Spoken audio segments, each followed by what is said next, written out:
आपण कधीही जर दुकानामध्ये मार्बल विकत घ्यायला गेलो तर तिथं गेल्यानंतर आपल्याला एक सगळ्यात महाग मार्बलचा प्रकार दाखवला जातो आणि सांगितलं जातं की हे इटालियन मार्बल आहे आणि हे सर्वात महाग आहे. त्यामुळे हे इटालियन मार्बल म्हणून जे दाखवलं जातं ते कुठे इटलीमधून भारतात येत नाही. ते खरं तर याच आरवली पर्वतातून आणलं जातं आणि ते आपल्याकडे इटालियन मार्बल म्हणून विकलं जातं.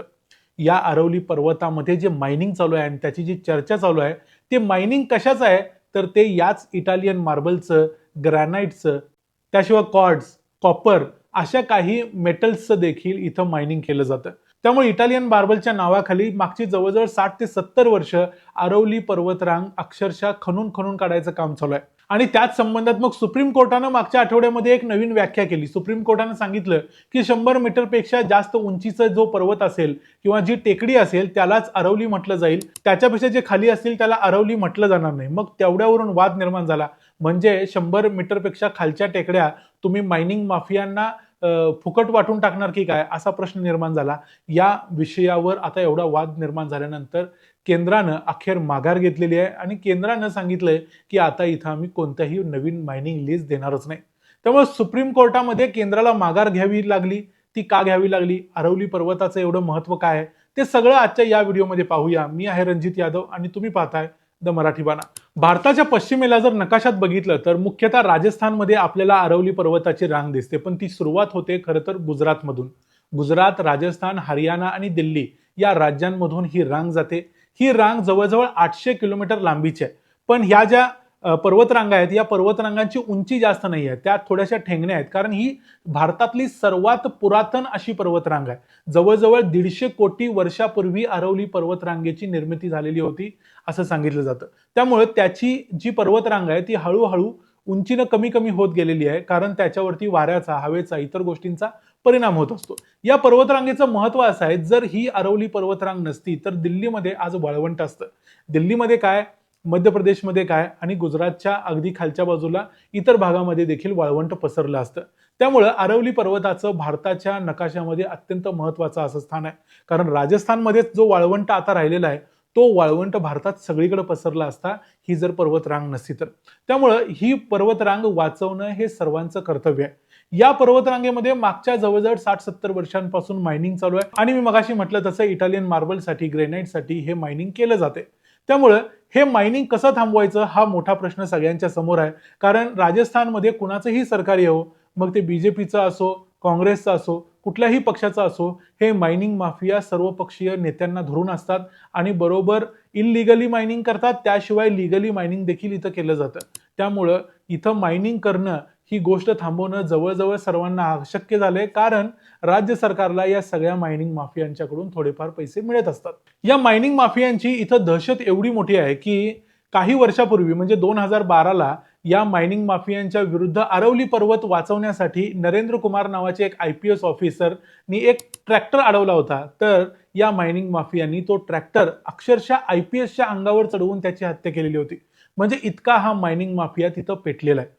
मग यावर उपाय काय म्हणून सुप्रीम कोर्टामध्ये अनेक याचिका मागच्या अनेक वर्षांपासून दाखल झाल्या. सुप्रीम कोर्टानं मग केंद्र सरकारला विचारलं की तुम्ही याच्याबद्दल काय करणार आहे. केंद्र सरकारनं सांगितलं की 100 मीटरपेक्षा जास्त उंचीच्या ज्या टेकड्या असतील त्याच यामध्ये आपण आरवली असं पकडू. पण खरं तर जर आरवली पर्वत रांग बघितली तर ती थोडीशी ठेंगणी रांग आहे. त्यामुळे तिथं 100 मीटरपेक्षा उंचीचे पर्वत तसे फार कमी आहेत. म्हणजे जर ही व्याख्या गृहीत धरली तर जवळजवळ 90% आरवली पर्वत हा मायनिंग माफियांना फुकट दिल्यासारखा होईल. म्हणजे फक्त 10% आरवली पर्वतच शिल्लक राहील. मग केंद्र सरकारनं त्यामध्ये स्पष्टीकरण दिलं. त्यांनी सांगितलं 2 100 मीटरचे टेकड्या असतील आणि त्याच्यामध्ये 500 मीटरचं अंतर असेल तर तिथं सुद्धा मायनिंग करता येणार नाही वगैरे वगैरे. म्हणजे हे सगळं सरकारी स्पष्टीकरणाने आणि अनेक ते युट्यूबर सांगत देखील आहेत की हे सरकारी स्पष्टीकरणानुसार आरवली वाचवण्याचं काम केंद्र सरकार करते. पण खरं तर असं इथं काहीच होत नाहीये. आता जर तुम्ही दिल्लीमध्ये बघाल तर दिल्लीमधलं जे आपलं राष्ट्रपती भवन, पार्लमेंट हा जो सगळा एरिया आहे हा खरं तर पूर्वी आरवली पर्वताच्या टेकड्याचा भाग होता. पण आज तुम्ही तिथं गेल्यानंतर तुम्हाला असं वाटतं तरी काय की आपण कुठल्या तरी आरवलीच्या पर्वतरांगेत आहे. इतक्या मोठ्या प्रमाणावर या सगळ्या आरवली पर्वतरांगेची खनन करून किंवा तिथं मायनिंग करून तोडण्यात आलेलं आहे. मागच्या महिन्यात 20 नोव्हेंबरला सुप्रीम कोर्टानं केंद्र सरकारनं दिलेली ही जी व्याख्या होती ती स्वीकारलेली होती आणि त्यानंतर मग विशेषतः राजस्थानमध्ये एक मोठा वाद चालू झाला. तिथले पर्यावरणवादी कार्यकर्ते, सामाजिक कार्यकर्ते, तिथले ऑपोजिशन लीडर्स हे सगळे तयार झाले. राजस्थानमध्ये भजनलाल यांचं सरकार आहे, त्याच्या विरोधात आंदोलनं केली गेली आणि आता या आंदोलनानं संपूर्ण देशामध्ये मागच्या काही दिवसामध्ये पेट घेतला. त्यानंतर मग अखेर केंद्र सरकारला जाग आली आणि केंद्र सरकारनं आपली ही जी व्याख्या होती ती मागे घेतली. केंद्र सरकारनं आता 3 महत्त्वाच्या गोष्टी सांगितल्यात. म्हणजे एक प्रकारे सरकारने इथं युटर्न घेतलाय, कारण सरकारनं लक्षात आले की जर आपण याच व्याख्येनं पुढे गेलो तर येणाऱ्या काळात आपल्याला या 4ही राज्यांमध्ये सामान्य माणसाच्या रोषाला सामोरं जावं लागेल.